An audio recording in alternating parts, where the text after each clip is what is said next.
What's going on, everybody? Justin Schwartz here, coming at you live. It's Thursday, October 20th. I'm here at the lovely DJ's Guru studio and super excited tonight to be with an old friend and a friend of the industry and a great person, a great DJ, someone that if you've met her at a trade show, you have definitely had a conversation with her. She's probably hugged you. She's just a really sweet, personable woman that is also happens to be a great techno DJ. And it's a unique combination, we'll say. And I'm excited because we are personal friends. I know Melissa Nikita for many, many years, and that's who we have on tonight. So we're very excited to be here with you tonight, talking about her career, talking about techno music, talking about, you know, what she has done to get to where she is, and having a good time. Really just talking shop, and it's been a while. People are sending me messages now, and it's been a while since I've done this, since we've done the Hangout here. So I wanted to come in and check in with everybody.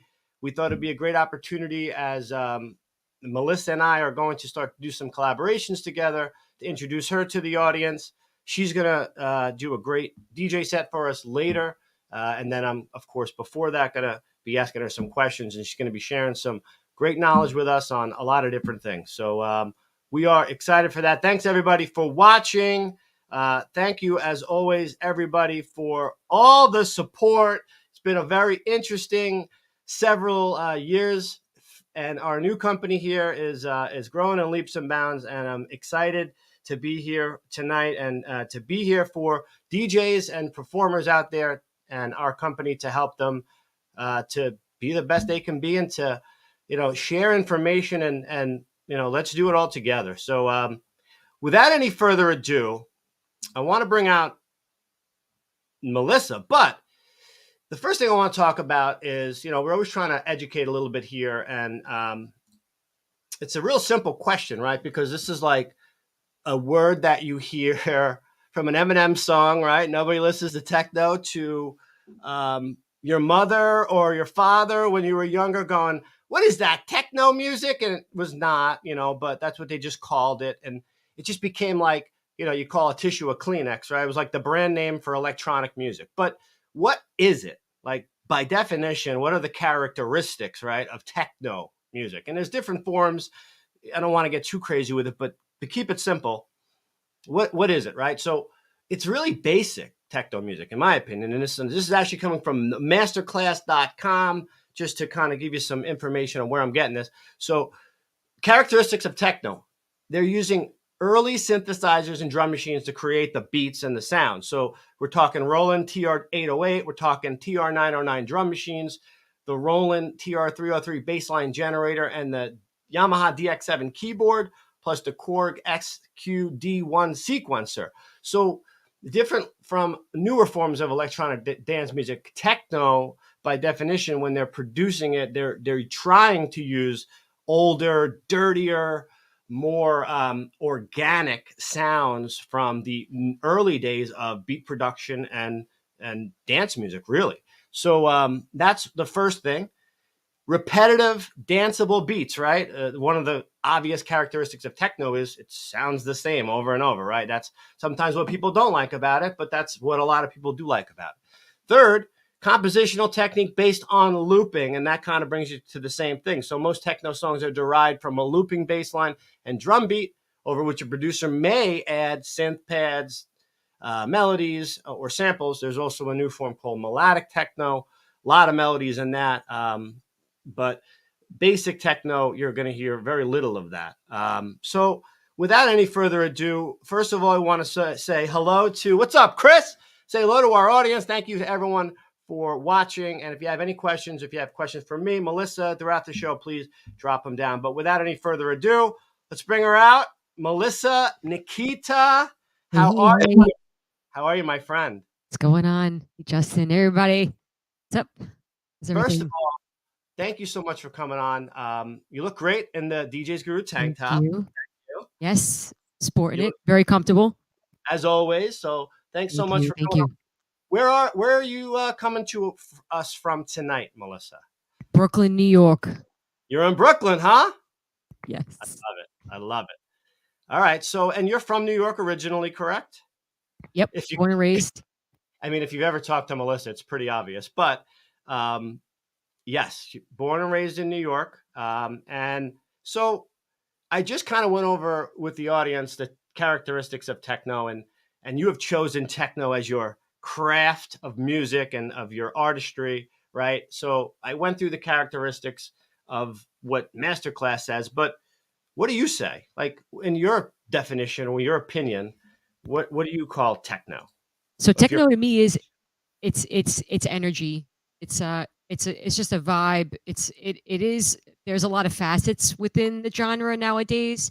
You back in the day when I started DJing, it was one specific sound. Repetitive, actually very fast. It was more like we had like Euro techno, and then there was like more of trance, which is what I played back in the early 2000s, which was not accepted, at least overseas it was, but not on this part of the this side of the soil.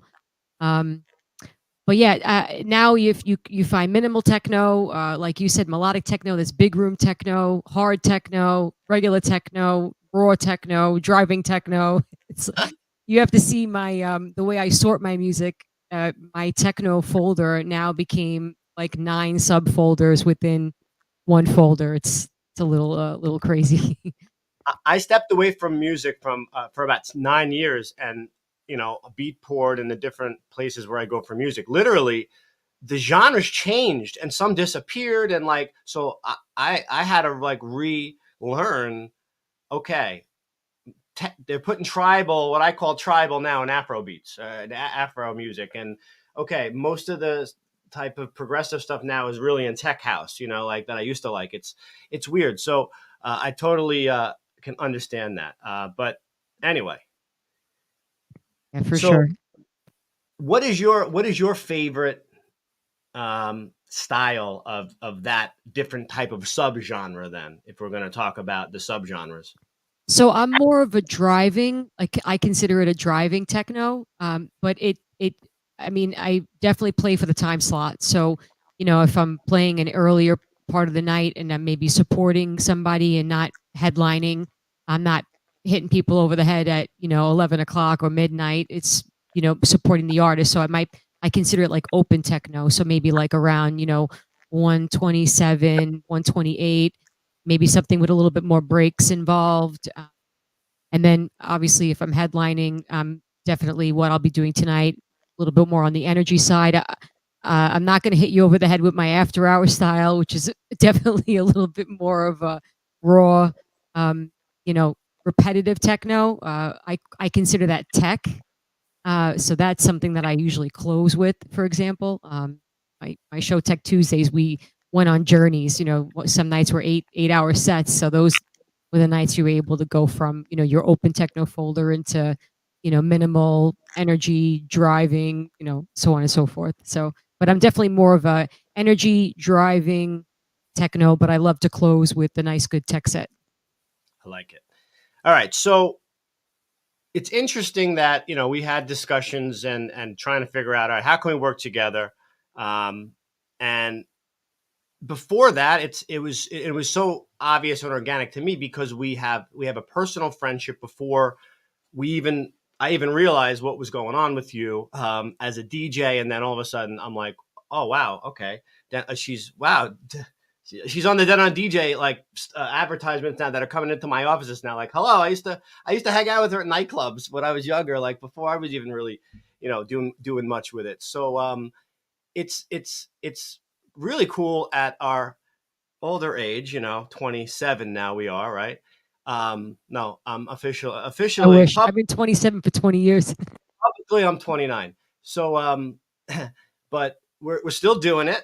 And you're looking great, by the way, as I said before, so I couldn't tell you've aged at all, but you're still doing it. And now we're at a different point in our lives where we're advanced in our careers at this point. And you are a sponsored DJ by Denon. You have a lot going on, where literally have become an international DJ. I'm going to embarrass you here real quickly, and look what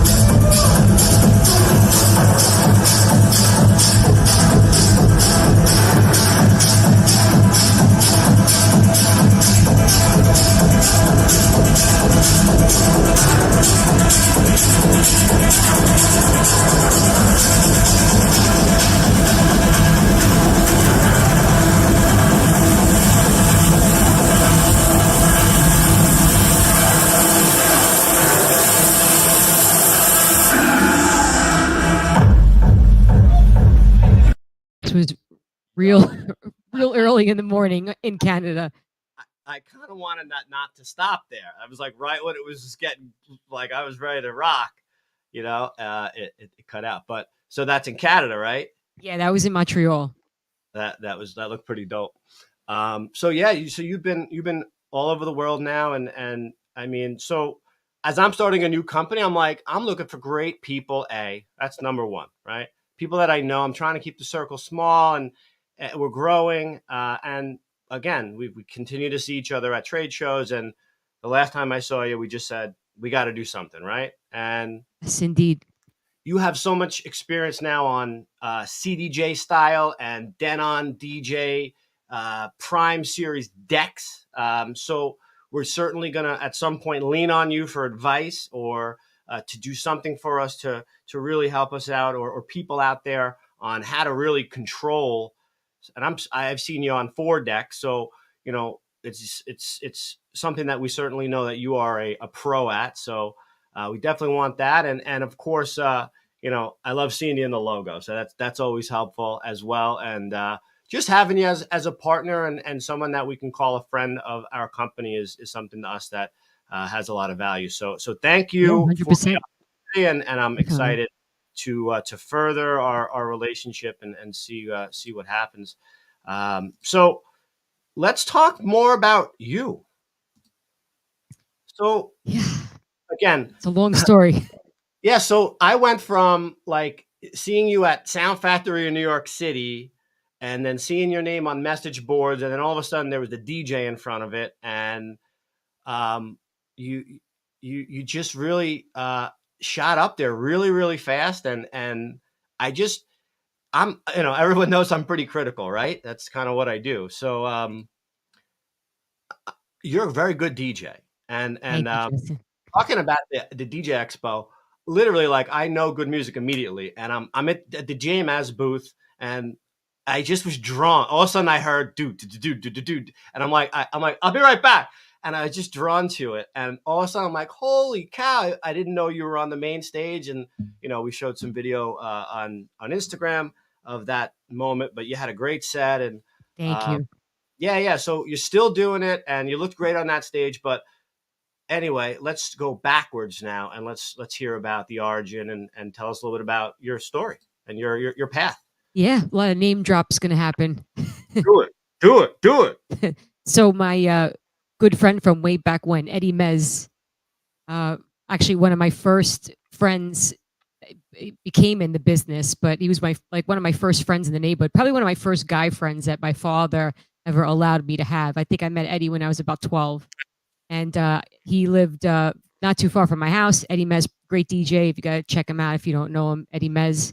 But I used to go hang out at his house. He had turntables. Another good friend of ours, John Gunn. John Gunn was more of a hip hop DJ.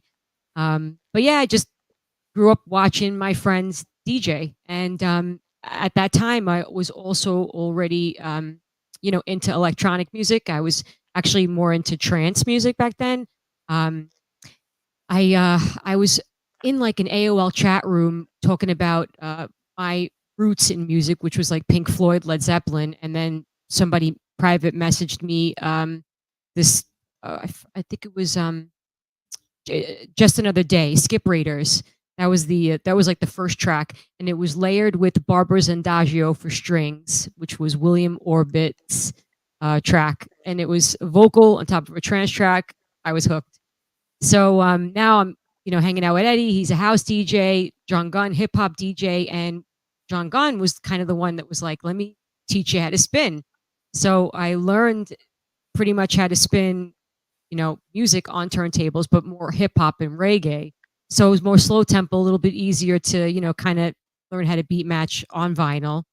Um, and then, fast forward to maybe like when I was about 18, 19, would get like hand me down stuff. And there was a good friend of mine that came in my life. His name is Joe Grossman. Um, Joe and I became very good friends. He was a DJ from Monticello, New York, but a New York City DJ. He's working with Thorin Aiello and Savan or Reach Productions. And we became close. So Joey was playing in the city. He was playing at Exit. Or I think it was Exit. It had to be Exit. So I was like, yeah, I'll go out. I had to be about maybe 19.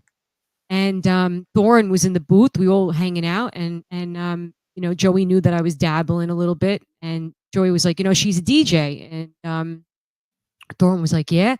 And we started talking. Joey actually asked me to do a setup at his club. Joe owned Area 51 in Monticello. And I was like, no way, I'm not doing it out. It's just more of like a hobby. He's like, no, you gotta come. You gotta come. So I became resident DJ up at Area 51. I would I would drive 2 hours from Brooklyn all the way up there. And I did that maybe 3 nights a week, working full time. So there were days where I'm up for 2 days straight, and then started working with Thorin. I was resident DJ at Central Fly in Manhattan, Wow. probably 2001. And then my residency started at Exit. I was working in the White Room on Fridays and the Red Room on Saturdays. Um, and then came Nightclub City. I mean, I was always on the message board, like you had mentioned, but I added the DJ in front of my name. And Dimitri, who used to run the board, and friend of mine who passed, my friend Richie, his name was Sergeant Chaos on the board. Yeah. God rest his soul. They started doing live streaming on that platform. So now we're going back year like 2001, and there was a few people who had shows. And I was like, yeah, I'll do a show also. So I was the first techno DJ to do a show on Nightclub City platform, and it was amazing because now you have this international stage where I was just message boards were the thing back then. We didn't have Facebook, so I just was on many message boards in Germany, Italy, Spain, all over Europe, South America, just posting the link up to the live stream, posting up my SoundCloud. And that's kind of what brought me into working with people overseas. I got an offer to play. I don't forget. I think my first international show was Colombia. I had to be about 21 or 22. I cannot even believe my mother allowed me to go. Really, to this day. But I toured. I did Colombia, Venezuela, Peru, and Brazil. I did 4 countries in 3 days in a prop plane. Plane had little propellers. I couldn't even bring a suitcase on because it was too heavy. But yeah, and then that spun into Amsterdam. I played the Technova Festival for a couple of years in Amsterdam in the early 2000s, and back and forth to South America. And this was all before maybe like 2005, 2006-ish, besides the New York City stuff.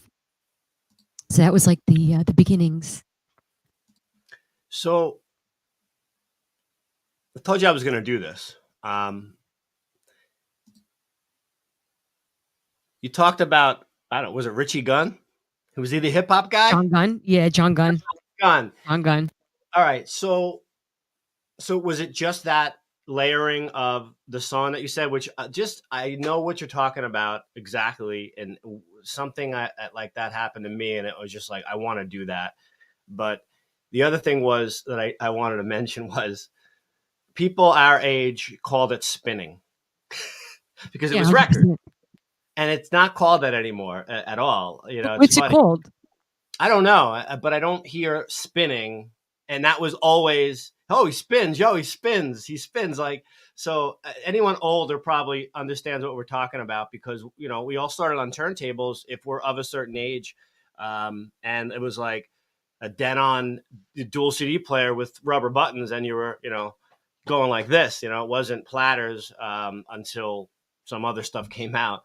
But anyway, I just thought that was really cool. But anyway, so you had all these opportunities. You're also someone like, listen, techno's huge in Germany, right? It was I only huge in Germany back then. You I know, don't Europe basically. I don't have a lot of experience being in these nightclubs, but I've seen a lot of images, and I know my demographic from just the business of DJs, right? So techno, I have to believe, is very heavily male dominated. Even just people that want to hear the music. And please correct me if I'm wrong, but from what I've always seen, it just seems to be that way. And maybe things have definitely changed. But anyway, that all said, why did you choose techno? So in New York, there actually were there was a couple of really good techno DJs that I grew up admiring. Well, Heather Hart for one. Um, she was somebody that I looked up to. I actually went to I think it was Save the Robots. It was a rave underneath the Brooklyn Bridge. I had to be about 13, and yeah, it was a classic. I went with my cousin, and she was the DJ. Well, her Adam X, and you know Heather Hart. Actually, recently, maybe about 5 years ago, I for the first time I had the chance to play with her for the first time. So we played a tilt in Brooklyn together, which was a really dope opportunity. But yeah, she was techno DJ, and like I mentioned, you know, I was kind of wrapped up in trance, so I guess was more introduced by the genre by her set, and I liked the energy of it, the drive, the speed of it. It just kind of was like a little bit more, just it definitely more lively than what I was used to, you know. Um, but then on the international scale, you had like Mistress Barber, for example, who was another techno DJ that I was raised on, per se. So I think I chose, well, I went from trance to like more of a hard trance. And then techno was more of where I felt my coolest, like my, not cool like in, you know, oh wow, she's cool, he's cool. Like it was like a cool calmness. Just made me feel like I was a little bit more in control of the crowd. I really don't know how to explain it, but like there was a difference that I put out when I played techno in comparison to when I would, you know, play like a little bit more on the trance side of things. And I guess I felt that come from the crowd. So it was more of the reaction in the fans taking it to me, you know, getting into that style. And I was told in New York, do not go hard. Like Thorin used to book me and say, you better not go hard tonight. And I remember forget, I have the recording. Um, remember Wildlife Wednesdays at Club Abyss in New Yeah. Jersey? It's Yes. going back like a long time ago. But Thorin used to do that party on Wednesdays with Manny the Greek. And he's like, listen, I'm going to have you come in and open up for Manny the Greek. He's like, but you can't play hard. Do not play hard. And I was like, yeah, yeah, whatever. No problem. So I went from maybe 15, 20 minutes of tribal into tribal tech, and the whole place exploded. The MC of the night was like getting on the mic every 10 minutes, just he kept saying like, there's a female DJ blowing shit. I don't want to curse, but it was just really funny. And at the end of the night, Doran came in the booth, and We're so all did adults. many. And they were like, "We're so sorry to tell you not to go hard." Um, so then it was like from that point on that nobody really ever controlled what I was doing in the booth. It was now, you know, my decision. It kind of like it was now suitable for Melissa Nikita. You know, it was who I became basically. I like it. I like it. All right. So A question I like to ask a lot of DJs, especially ones that have found success in several areas. So actually, I lost you, Justin. So I'm going to get you back on the internal mic I have, but Uh-huh. I do see the question. So the greatest challenges I've overcome. Yeah, sorry about that. It's working though. It's good that we have this. So I don't want to Oh, say like it's a hard question for me, but it kind of is because I mean, I started very early. I think challenges are more prominent nowadays because the scene has a lot more DJs involved in it, and there are definitely it's not like you're one DJ to every 200 people. Now it's like I think my mother's a DJ and she hasn't told me yet. So um I actually just shipped her out a starter package. So you see, I'm telling you, I'm telling you. But I guess it's really the genre of music that was probably the biggest challenge I had because I primarily was a techno DJ and was very early out in my career, and I was a New York City based DJ, and it was like hard for me to get work in my own town because nobody understood shrines and hard techno like it was appreciated overseas. We used to have a party called Tronic Treatment at Sullivan Room on Tuesday nights, and Chris Liebing, who's a good friend of mine, he used to come into to the city to play that venue, and nobody knew who he was. I knew who he was because I loved that genre of music, and we started BSing one night when he was in the booth. That became very good friends with his ex-wife, who I still speak to this day. And he was like, when I used to send him CDs in the mail because we didn't have email to be able to support that. So I actually burn CDs and send him CDs, and he'd be like, "Oh, what producer is this?" And a lot of the producers that he came to play were people that I've actually known about through a friend of mine. His name was Michael, who we used to swap music through. But yeah, I think the greatest challenge was probably really getting my own city to accept my genre of music. Definitely. I mean that makes a lot of sense. Where I am, uh, and I don't play like you as far as techno specifically. I'm a little I play vocals but I do play house music, what I consider to be house music, which has always been a challenge too. Where I am, where a lot of hip hop and top 40 type stuff. So it's that I think it is the challenge, getting a venue to allow it. It does create that. So I totally understand where you're coming from. Um, Now, tell us real quickly. I think this is an interesting story for anyone that is not, which is pretty much all of us, right? So you're officially sponsored by Denon DJ. If I go on their website, like I was saying earlier, I mean, I've seen you on posters. I've seen you. We have obviously seen you at a ton of trade shows in the past. You go on their website right now. There you are. So how'd that happen? Like all of a sudden you're not, and then next day you are, right? Or there's an opportunity there. So tell us a little bit. Like it's got to be like really exciting, right? So tell us a little bit about how that happened for you. Yeah. Interesting story. So I was a Denon DJ way before I was officially a Denon DJ. I was, of course, a vinyl DJ starting out. When I played in Europe, I would cart a backpack full of records, not crates because it was just little old me. So I would take like 50 of my favorite records, throw them on my back. So before even the digital realm came into the booths, I was playing on Technique 1200s. When I got my residency at Exit in Manhattan in the White Room, there was Denon 2100, I think it was, or maybe it was the 1800, the white Denon in the White Room. It was pretty. So I was like, wow, what the hell is this thing? My friend was like, oh wow, that's a CD player, and you had the extension to put the two discs on the bottom, and then you had the little controller part on top.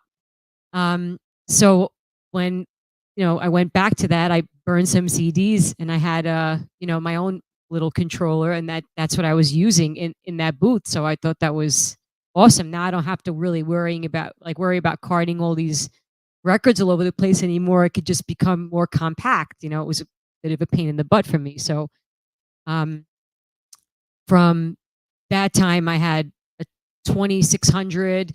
Then I bought the first 5000 platter. So I had like a 10-year history and photos and everything on Denon. I would even bring my Denon decks inside a duffel bag all over the world. People thought I was insane, but that's what I did.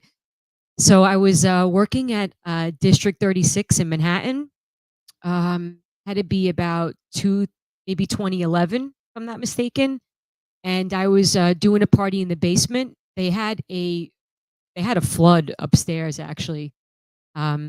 So water wet my equipment. So I sent in my gear to get repaired. And one of the young men who was helping me get repaired, get the repair set up, just started talking to me. And he asked me what my name was. He, did a little research and found me online, and then found a couple of sets on my SoundCloud that he liked and thought were different. And then he passed my information over to Carl Gustafson, who was then in contact with me shortly after. This was when Denon DJ was owned by D&M Professionals. So that team got in contact with me. We were just, going back and forth with my story, and I sent them whatever content I was able to send. And I had no idea it was going in that direction. I just thought that they were interested in, my story, whatever the case. And then, I wound up getting a call, maybe a couple of months after that gear, thing got fixed, my gear situation, and they offered me an endorsement deal. And my first DJ Expo was in 2012. I did at that time it was at the Taj, I think, and we did a party at the Taj. But I'll never forget, my best friends were at my house, and they made me a little cake of a Denon 5000, like the original 5000s. But so yeah, it was an interesting story of just being at the right place at the right time. So I turned in a really bad situation, into a really good situation. So it was just like fell in my lap. I love it. Sometimes the best things do, right? Yeah, exactly. Yeah, I had no idea. Some of the best songs ever written, they say, were written in 15 minutes. Like, it just happened, 100%. Yeah, I agree. That's a big.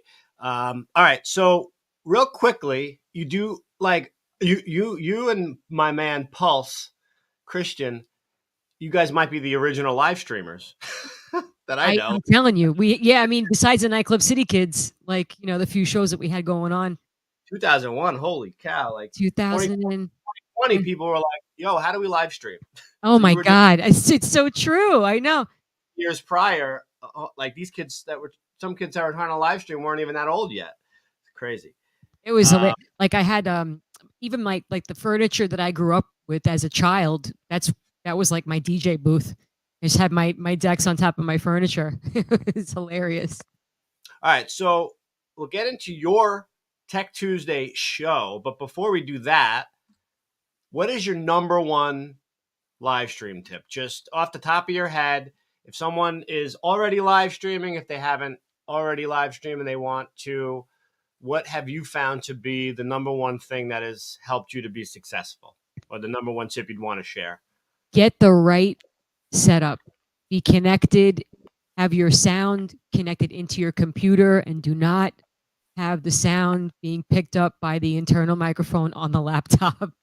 Make sure it's professional quality. The way you hear me in your computer, sounding like I'm in your computer, is the way it should be. Not I have a lot. My gosh, especially when the pandemic first happened, there was so many people that started streaming and they didn't connect themselves properly. It was just it's not a good look. So get set up the right way. No, and listen, I have to believe it's happened to everybody, right? Actually, no, I had an iRig. That was I did not spin without being directly connected. I bought this little gadget, and iRig's not that bad. It was amazing. Yep. It actually sounds good. It sounded great. People were asking me how I sounded. Yeah. We had never have a scar. But what was I going to say? Oh, but what we learned tonight, even still, it all really starts with if you can, ultimately, you really want to start with a hardwire internet connection because that's where it all starts. If you got a bad Yeah, I couldn't find that tonight, but sound good. Well, and just in general, not just whatever happened with you, we found it. It's great, but it wasn't working great. And then all of a sudden, we're what is it? Is it the mic? Is it this? No, it's the internet. So 100%. the first thing for if I was going to give a tip, hardline internet, And I've done shows where I was on, and I'm on wireless right now. So who the hell am I to say anything? But I had cable put in, but before that, I realized and found out that I kept losing like connection during shows, and it was because of a bad internet connection. So anyway, good tips. Thank you for that. Now we're do some plugs.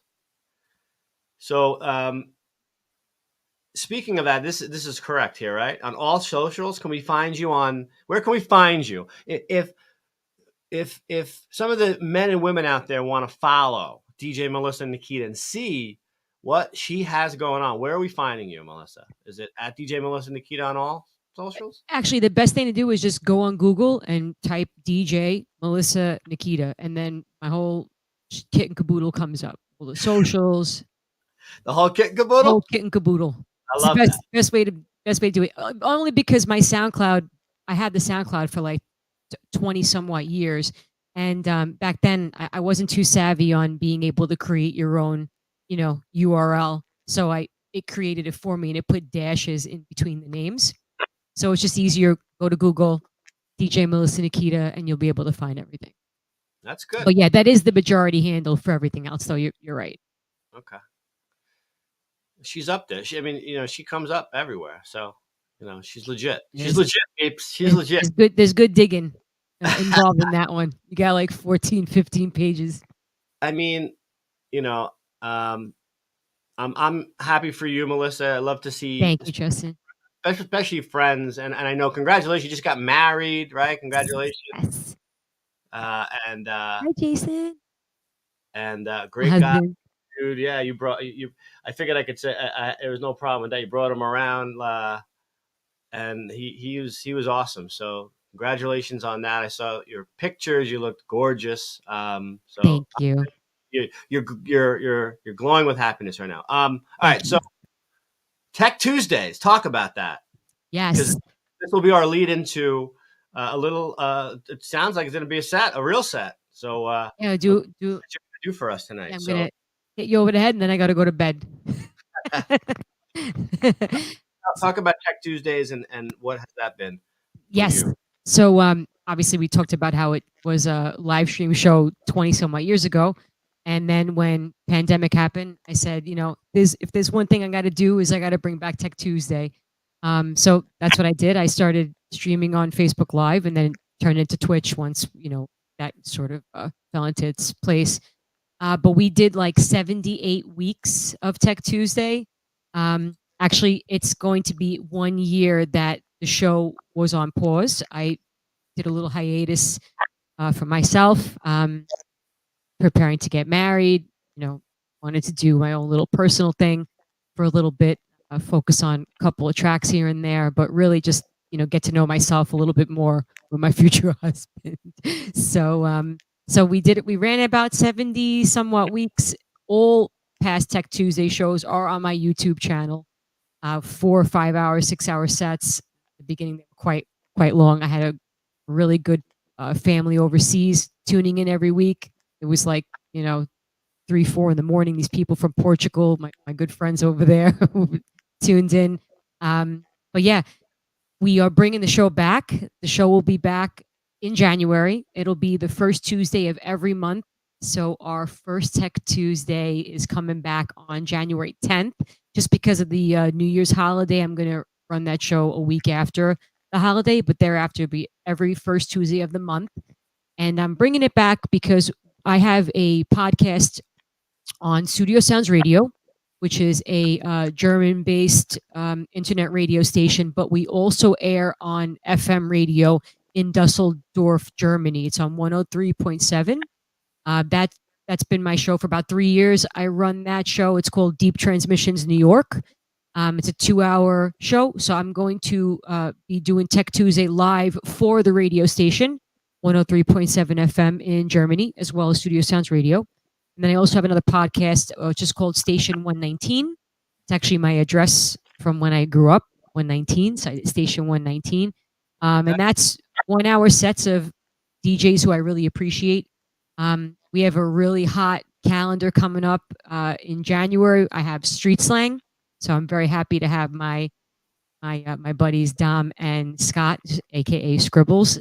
You guys know him by Scribbles. I have Jewel Kid coming up too in February. Yeah, Jewel Kid's a very prominent techno DJ and producer from way back when. But I've had DJs like Tom Hades, Futech, Frankie Bones, Alexander Technique, and just a quick plug, Alexander Technique and his label, what is it, Techno Rebels Only. I'm actually doing a 2-track EP for them now, working on that. Was happy that he appreciated the last track I sent him. So yeah, coming back once a month, 2 hours on. I'm going to start on Facebook Live and see how that goes, because we're going to be cross promoting with you guys over at the DJ's Guru. I love it. Yeah, that'd be awesome for sure. We have to share and to cross promote that with you, and you know, and do a lot of different things. Oh, I forgot. Oh boy. Well, you know what? My pal over in Germany, Julius Schrenk, who owns Ape Labs lighting company, liked our show, and he doesn't like a lot of my stuff on Facebook, so he must know you. And it just dawned on me as you're talking about Germany. I'm like, oh, Julius liked, oh, right, he's from Germany, and that's their story was he was basically like at a club, might have been a techno club, and he was in like drunk at a gas station looking at a Red Bull can, and he said, I'm going to make that a light. And then the next thing you know, 10 years later, they're one of the bigger lighting That's companies. pretty cool. Yeah, he's a great guy. And anyway, but yeah, he might be a fan of yours, and you don't even know. I bet you Awesome. is. That's pretty fun. Throw him to YouTube. Oh, and on the header screen of YouTube is a really great virtual set I did with Club and TV. I did a lot of work with Club and TV during the pandemic. Everybody knows Club and TV, but it was a 1-hour virtual set, like a mega club. You got to watch it on like a big screen. But yeah, very, very, very cool video. One of my favorites from pandemics, with the exception of my work with Beatport and Serato for streams as well. If you go on YouTube, there is a potpourri of videos of Melissa in front of different green screens. Basically, the Serato studio. I mean, I worked with Serato for a number of years. Mountain now. Oh, it was cool. It was awesome. But with Serato, they had some pretty cool skins. But we're not talking about like, you were with. I saw some with Beatport or Beat Source, right? Like you were doing some legit streams. Yeah, Beatport Link. Yeah, that's awesome. So again, we try to go with the good stuff here at the DJ's Guru, including our DJs that we're going to interview, which I've really never really had a DJ on to interview in this way. Wow, interesting. I'm happy to be number one then. I don't want to insult anyone I've had on, right? So it's not fair. A nightclub DJ, right? Who's not necessarily doing like weddings or private events as their number one thing, right? Or also maybe does production and is artistry in that sense. So I've never had anyone like that on, where I've had on private event DJs that are maybe have a specialty in a certain area of product that I'm talking about. So anyway, everyone who's been on my show, I love you. I'm not trying to insult anybody. Sorry. You're all real DJs. Okay? Very cool. Well, I appreciate what you're doing, Justin. Congratulations on the endeavor. Thank you. Pandemic, man. It's crazy. I think 2020 changed a lot of things for everybody, but definitely did for me in a lot of ways. So, but we're doing great here, and I'm happy to have friends like you to help us out and be part of the journey, and I'm glad to be part of yours too. So, without any further ado, yes. Do what I do best. Well, listen, I'm a big wuss tonight drinking White Claws, right? So I'm gonna get another one, but I'm gonna give you the full screen, and I'm gonna say, "Yo, do your thing." All right, Cool. and I'm excited. And let's see, 6 hours live stream. Oh my By gosh, that was nothing. myself, I That can't was even nothing. That was do an nothing. hour. Oh Like no, that was nothing. in a room by myself, I can't do it. I did like I I was can't. so mad I did it on Instagram, but we went 9 hours on Instagram live. 9 hours. You But never got kicked off once. no, it was amazing. That's why I was Oh, so mad that I techno music. know. It was amazing. It was amazing. But you know what? Back in the day, It's we all the same song. but back in the day though, like, when things were like in the earlier times of the whole business, there wasn't 6 DJs on one night. There was one DJ for the whole night. So I was used to those from open to close parties, that's where I get to really journey myself, We It's did my a party favorite. this summer over the summer at the Boatyard on Wednesday nights. Theo decided to say, "Hey, I'm going to do He was my every." buddy. You like he's a good dude. Everyone knows Theo. Great guy, great DJ. But we together, and it was all him. But I helped him out. But I said I'm going to do every Wednesday. Maybe we get 4 good Wednesdays, and we did a place on the beach. So but the idea of the residency, which I worked every Thursday, Friday, Saturday at the same place. Like that doesn't happen anymore. So No, it doesn't. It's you a, need it's a shame. people want to have relationships with the DJs. Like I used to know everyone that would come out to these places and they'd come out to see you. And it's a shame now. You don't, it's different now. Everything is different. Everything's different as far as going out. And I know. I anyway, know. Quick, I don't want quick to bore plug. Just, I want you guys to Google, or you can get it off my socials. As You Are. It's my brother's event company. We have some things cooking, so maybe we will get the chance to be resident DJs again. We're working on some pretty cool things internationally as well as homegrown in Brooklyn. So As You Are, AYA. nice. Yeah, Anthony Nikita, my buddy, little bro. I like it. I like it. Thank you, I'm Kevin. a single dad now, so it's unfortunate. Half my time it's unavailable, right? I can't DJ, so I'm trying. And yeah, I kind of run this other thing here, so I'm getting out there a little bit, but I'm in the back end now. I'm like the offensive line now of these events. Gotta get out there.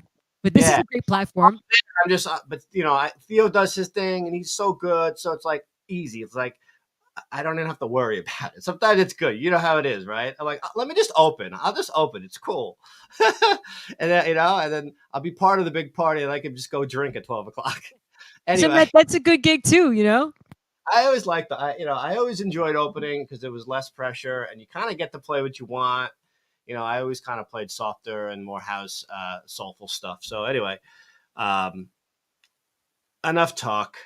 Let's get Cool. it going. Ready to go. All right. All right, I'm gonna dim the lights because I can't have this thing in my face.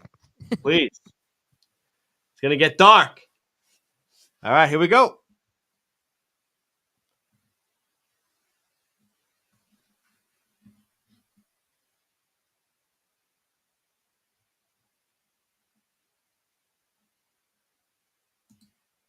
Anyway, what's up, everybody? She's going to start right.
will others think of me and altering our behavior based on the answer?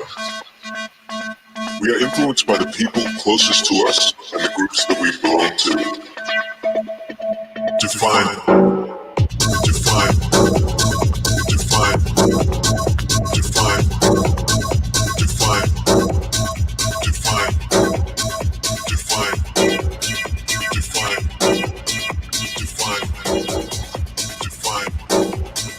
define, define, define, define, define.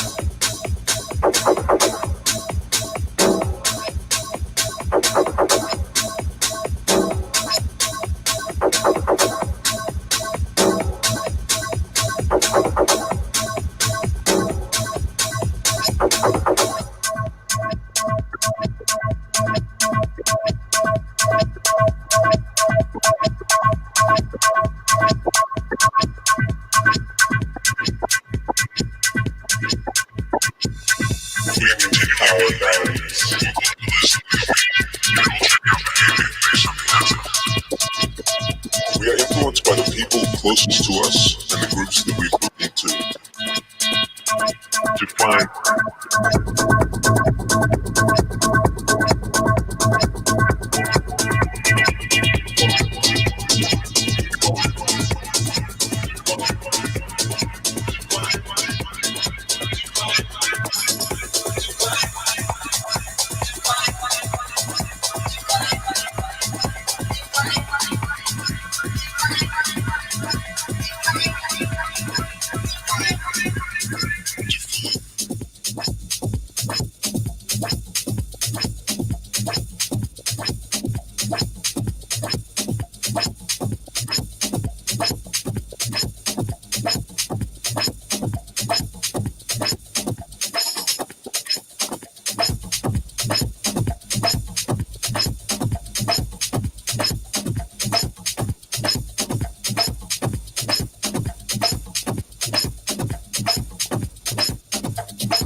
Our bodies.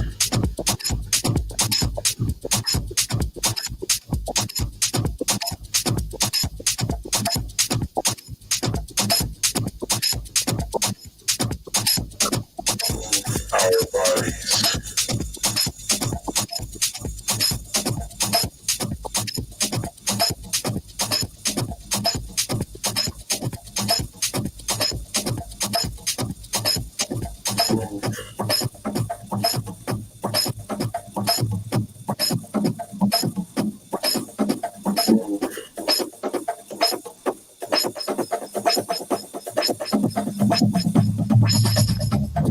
Our bodies.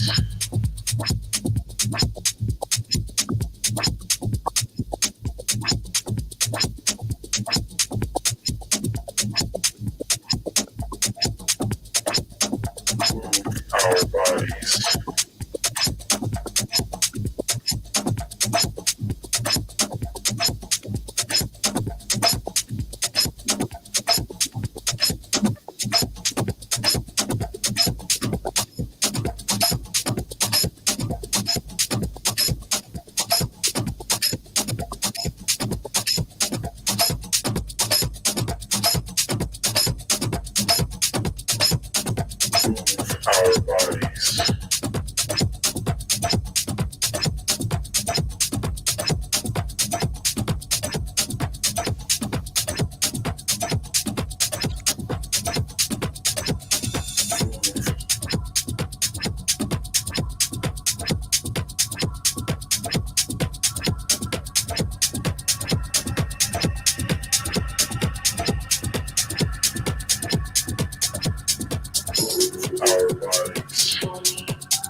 Why not believe in me?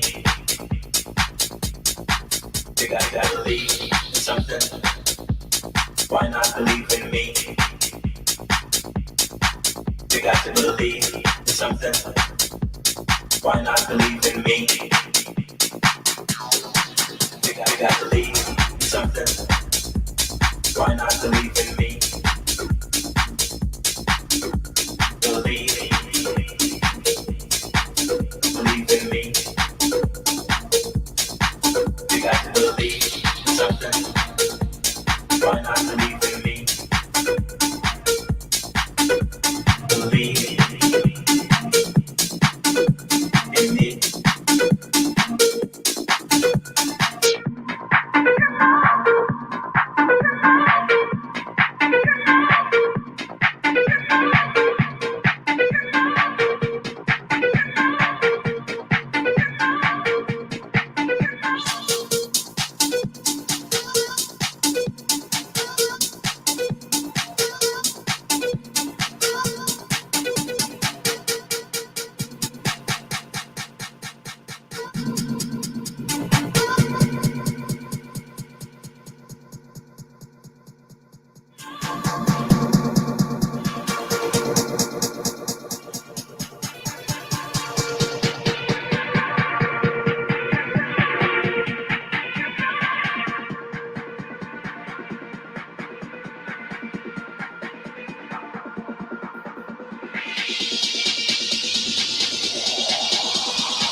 Why not believe in me? You got to believe something. Why not believe in me? You got to believe something. Why not believe in me? You got to believe something. Why not believe in me? You got to believe something. Why not believe in me? Believe in me. You got to believe something.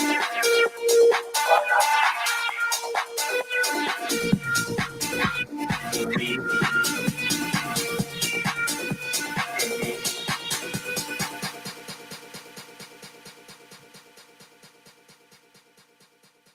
You did it. You did it. Melissa Nikita. Oh, wow. I got to put myself back on screen here. Hello. You did it. Good times. You did it. And first of all, great job. Thank you, Justin. Not everyone understands house music, right? That's a famous song. Even less people understand techno. But I think anyone can understand energy, and I know that's your thing. And even through the live stream, I felt it. So great job, and thank you. Thanks for having me. Good time. Yeah. I had a great time. I'm like, so what are you going to play for like 15, 20 minutes? She's like, I don't know, like at least an hour. I'm like, all right, cool. We're doing this. So that was great. And at least an hour. Yeah. And thank you for sharing your knowledge and also for a great set, that it's going to live on for forever now. And I'm excited for future collaborations and Tech Tuesday starting up January 10th, right? Yes, I believe that is the second Tuesday of the month, if I'm not mistaken. I love it. All right. And we're going to go to Google and we're going to type in DJ Melissa Nikita and we're going to follow her everywhere. Thank you. Right? Good looks. And show some love and support for our friend Melissa. And thank you so much. Have a great night. And we'll talk soon, sweetheart. Okay. Love you guys. Ciao. All right. Thanks, everyone, for watching. Really appreciate it. And if you're watching this on the replay, if you have any questions for me on anything that we talked about or saw tonight, drop them down below. Thank you, guys. Have a good night. Bye-bye.